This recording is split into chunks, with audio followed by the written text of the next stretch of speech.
سورہ علم نشرہ آیت نمبر 4 وَرَفَعْنَا لَكَ ذِكْرَكَ، اور ہم نے آپ کے لیے آپ کے ذکر کو بلند کر دیا۔ تفسیر تبیان الفرقان میں تحریر ہے، اللہ تعالیٰ عز و جل نے آپ صلی اللہ علیہ وسلم کے ذکر کی بلندی اپنے ذمہ رکھی، مخلوق کو اس کا مکلف نہیں کیا کہ وہ آپ صلی اللہ علیہ وسلم کا ذکر بلند کرے، کیونکہ اگر مخلوق آپ صلی اللہ علیہ وسلم کا ذکر بلند کرتی تو مخلوق کی ایک حد ہے، وہ اپنی حد تک آپ صلی اللہ علیہ وسلم کا ذکر بلند کرتی۔ اللہ تعالیٰ عز و جل نے آپ صلی اللہ علیہ وسلم کے ذکر کو خود بلند کیا،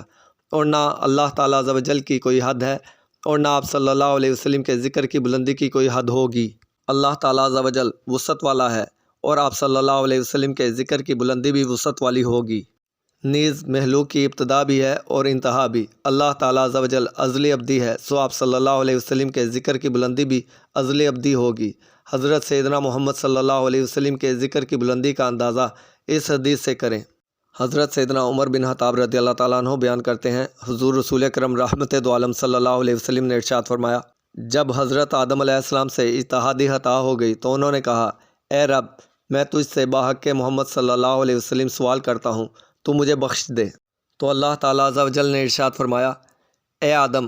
تم نے حضرت محمد مصطفیٰ صلی اللہ علیہ وسلم کو کیسے جانا، حالانکہ ابھی میں نے ان کو پیدا نہیں کیا۔ حضرت آدم علیہ السلام نے کہا، کیونکہ اے رب، تو نے مجھے اپنے دستے قدرت سے پیدا کیا اور مجھ میں اپنی پسندیدہ روح پھونکی، تو میں نے سر اٹھا کر دیکھا تو عرش کے پایوں پر لا الہ الا اللہ محمد رسول اللہ لکھا ہوا تھا۔